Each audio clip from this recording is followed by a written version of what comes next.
Didžiąją K pradedame rašyti identiškai kaip I. K rašome žemiau nei viršutinė linija ir darome bangelę, kol ją paliečiame, bet neperžengiame. Toliau leidžiamės žemyn iki pat apatinės linijos. Vėlgi svarbu jos neperžengti. Šiek tiek pakilę aukštyn sustojame ir tik dabar atkeliame ranką nuo popieriaus, kad galėtume nubrėžti K rankytę ir K kojytę.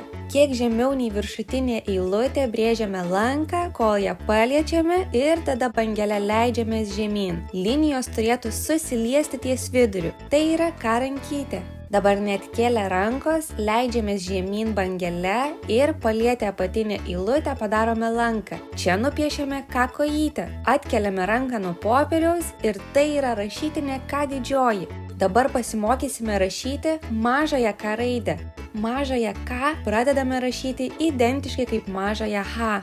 K rašome nuo apatinės eilutės ir šiek tiek pasvirę kylame aukštyn, kol pasiekėme viršutinę liniją. Labai svarbu ją tik paliesti, bet neperžengti. Dabar darome kilputę ir leidžiamės žemyn, kol vėl paliečiame apatinę eilutę. Grįžtame atgal tą pačią liniją, kurią ką tik brėžėme ir ties viduriu padarome raidės pilvelį. Dabar net kėlę rankos bangele nubrėžėme kojytę, paliesdami apatinę eilutę ir šiek tiek pakildami nuo jos aukštyn. Tai yra rašytinė K mažoji.